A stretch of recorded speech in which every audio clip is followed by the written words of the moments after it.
A jolly good morning, friends. Greetings from the web desk of Bhattacharyas and Associates, advocates and consultants. Today, our topic of discussion is effect of constructive res judicata on taxation. Now, why only constructive res judicata?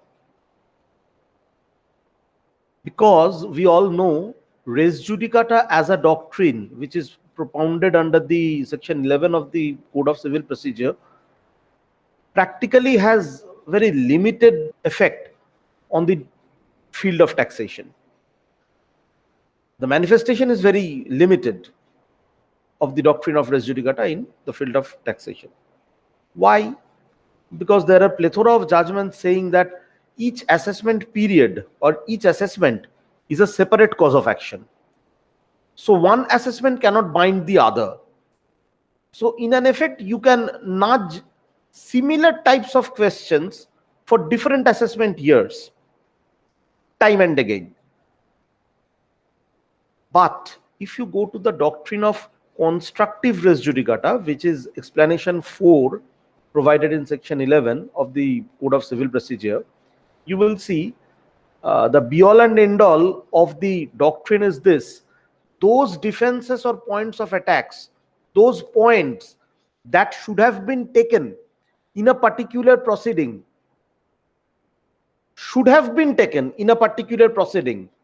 but maybe you have mistakenly left those out, will be deemed to have been taken and decided. And you know, by the word decision, we mean when you urge a point before a court of law or before in a proceeding, but nothing comes out. I mean, no positive or negative inference come out from that on those questions of facts or law. Then it is presumed to have been decided against, meaning those have been rejected. That is the presumption of law. Now, so if today you forget to take up certain issues or take up certain grounds, take up certain points of attacks in a particular period of assessment, in a particular assessment proceeding, then those, according to the doctrine of res judicata, constructive res judicata, those are deemed to have been taken by you in that proceeding and at the same time rejected by the authority concerned, since it is deemed to have been taken and finally decided. Now, the question is, in those cases, in those circumstances, how can you perhaps afford your clients a relief? I will make a small presentation on this so that the whole thing doesn't become boring or monotonous. I'll start presenting right now. First and foremost, you can see here, since each year of assessment is settled to be a separate cause of action, generally the question of res judicata does not apply in taxation disputes. But if in the same assessment proceeding, when a person forgets to make a claim which ought to have been made in such proceeding, then he might be barred by the doctrine of constructive res judicata. As I said just now, how to avoid this? But before that, let us first go through explanation 4 of section 11 of the Code of Civil Procedure. Any matter which might and ought to have been made ground of defense or attack in such former suit shall be deemed to have been a matter directly and substantially in issue in such suit. Now you see, I have highlighted the phrase might and ought to have been made ground, and I have also highlighted the phrase matter in issue. Why? I will come a bit later as we advance with this slide. Now let's take an example. ABC Company Limited, it files VAT or GST returns of a year, say 2008-9. But it forgets to bring forward the input tax credit, which was carried forward from the previous year, that is 2007-8. So what did the company do? The company carried forward the input tax credit of the year 2007-8, but it forgot to bring it forward in the year 2008-9. That means the company had shown the input tax credit to be in excess in the year 7-8, but it forgets to claim the refund, or it forgets to bring it forward in the returns of the year 2008-9. Assessment is initiated. Obviously, if you do not claim it in the returns, nobody is going to give you the benefit of the claim, especially in the assessment. Assessment is initiated for the year 2008-9. He claims his claims get accepted. The assessment reaches finality. Thereafter, say 2 years, this person's slumber, from the slumber, he awakes. His slumber breaks, and he realizes, "Arey, yes, I had some input tax credit claim. I had an ITC claim, right? I should have made a claim. Money should have been refunded to me." So after realization of the mistake, what are the things that is coming against, I mean, that is standing on his face, and that is going against him? Let us see. Number one, assessment has reached finality. After 2 years, obviously, in fact, the moment the assessment order is passed, it attains finality. So assessment has reached finality. He has not preferred appeal, revision, whatever. And constructive res judicata says a ground ought to have been taken in a proceeding is deemed to have been taken and finally decided in the proceeding. So this claim which he forgot to make, the claim of excess input tax credit, is deemed to have been taken and decided against his interest, of course. The law will presume that the claim was taken and it was rejected by the authority. That is the presumption of law. So these are the two things staring at his face. Now the question is, since this claim relates to the same assessment period, while the assessment has reached finality, and since the claim ought to have been made at the time of such assessment, will the company's claim be barred by res judicata? That is the question that we are facing. Now, let's try to get the answer. The answer depends on the phrase, as I had highlighted, matter in issue, and the nature of the question that the company wants to agitate, or you want to agitate on behalf of your company. Let's see. A matter in issue is the disputed material question. Fine. It can be a question of fact. It can be a question of law. It can be a mixed question of fact and law. Right? So these three types are the categories of matter in issue. Now, if the matter in issue is a question of fact, which should have been taken but has not been taken, obviously the doctrine of constructive res judicata hits hard. Obviously, your claim is going to be barred by section 11, explanation 4. Now,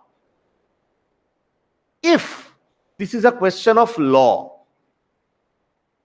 then the doctrine of res judicata has no application, because doctrine of res judicata can only be applied in case of matter in issue. If your matter in issue, the new matter in issue, is a question of law, then there are plethora of judgments by the Supreme Court and other various high courts that question of law can be agitated at any point of time. So if it's a pure question of law, then obviously it is not barred. I mean, it is not barred by the constructive res judicata doctrine. Now, if the question of law was the same question of law you had agitated before the assessing authority or the authority concerned, you want to once again agitate the same question of law, you cannot go back to the assessment once again. Obviously, you cannot. Or you cannot ask the writ court to give you an opportunity to go back to the assessing authority. Why? Because it's the same question of law. You have to prove something like violation of natural justice, or patent illegality, whatever that might be. So even the REIT court cannot give you this remedy if it's the same question of law. Unless you are in a forum of appeal, you are in a higher appellate forum, then the REIT court will also not give you this opportunity. So this point is taken care of, that if one tries to agitate the same question of law, cause of action is necessarily barred by res judicata, unless he is trying his luck before an appellate forum. Now, this is the most important thing. If the matter in issue is a mixed question of fact and law, then again the res judicata doctrine will have no application. Why I say this? Because if it is a question of law, if it's a mixed question of fact and law, then there's a fact part, there's a law part. Now, being the law part, the question of law, it can be taken up at any stage. But as far as the fact part is concerned, all you need to prove is that the fact has a relation or it is relevant to the question of law, the new question of law that you want to agitate. The fact may be a new fact, otherwise a new fact is not admissible if it is only a pure question of fact. But when it is a mixed question, then in order to accept the new question of law, if this new fact or old fact, whatever it might be, is relevant to this new question of fact, a question of law, then that is also admissible. So that is how you can get through, you can sail your boat, you can give remedy to the company concerned. Now let us I should just once read out this. Now, if the matter in issue is a mixed question of fact and law, then again the doctrine of res judicata will have no application, as I said, provided the question of law is a new one and the question of fact is relevant to such question of law. It is to be noted, the portion of question of fact needs not be a new one. It will be enough if such question of fact is relevant to the new question of law, as I said just now. Now let us get back to our example once again. That example that we had there in our fourth slide. Let us see what happened there. The non-claiming of input tax credit. Obviously, it's a question of fact. So if you simply go before the REIT court and say, my lord, I have forgotten to bring this fact on the table. I should have claimed this, but I have forgotten to claim this. Kindly ask the assessing authority to once again reassess me. REIT court will be of no help to you because it's a pure question of fact. But now the question is whether we can turn and twist this question of fact into a mixed question of fact and law or a pure question of law. Let's see. But whether a person is eligible to get the benefit of ITC despite his non-claiming of such ITC, using the settled legal principle that no amount of technicality can take away a person's substantive right, is a question of law. If today you plead before the REIT court that, my lord, it is true that I have forgotten to bring those, make those claims on the returns and therefore it was not considered in the assessment proceeding. It is true, but since in the previous year, that is 7-8, I have reflected those as my excess ITC or input tax credit, it's my substantive right to get the refund.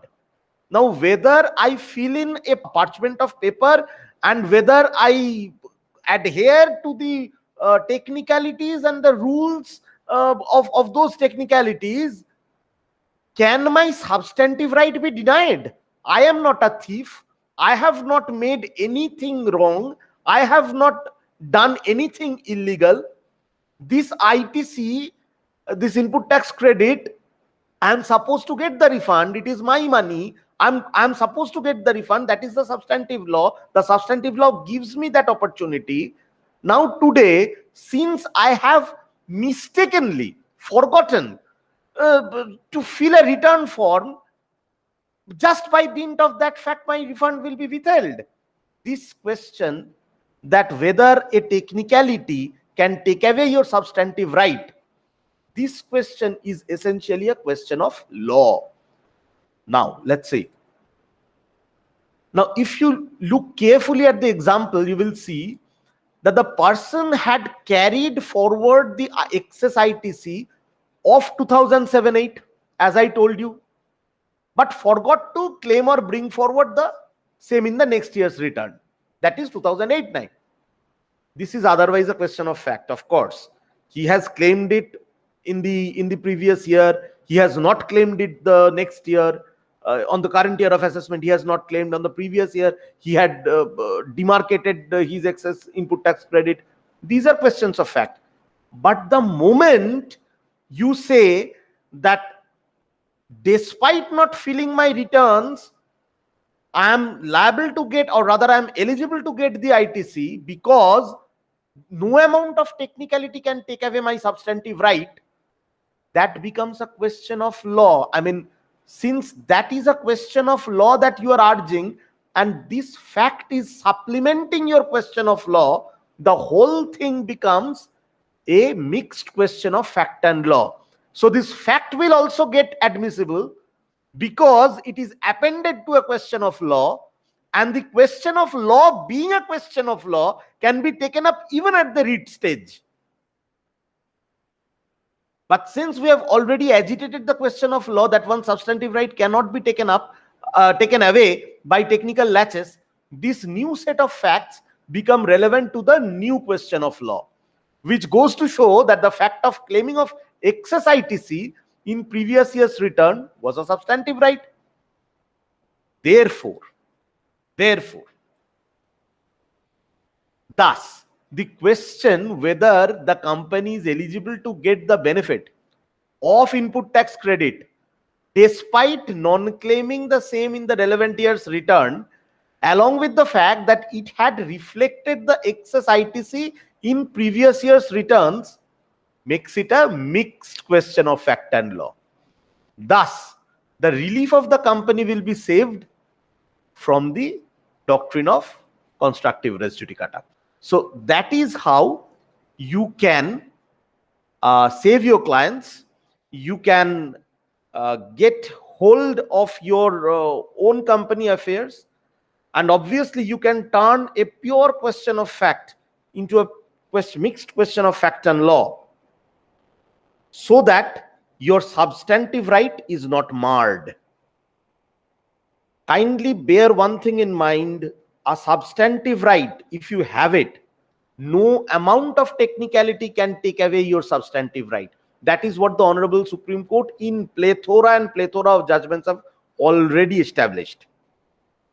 So that's how the constructive res judicata, which in the family of res judicata doctrines, which has perhaps the widest play in taxation regime, in the taxation field of law, it can be avoided and litigants can be benefited and your righteous claims can be upheld, right?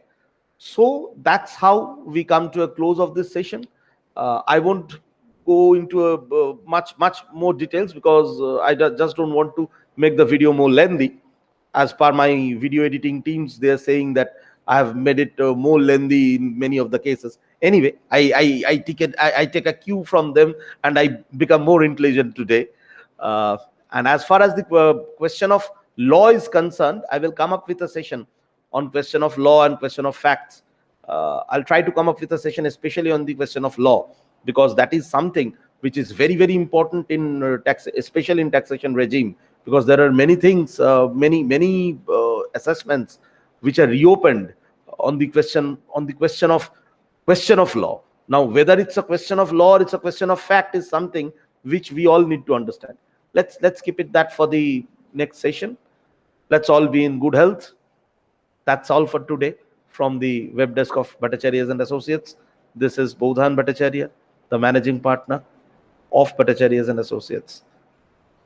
Vande Mataram.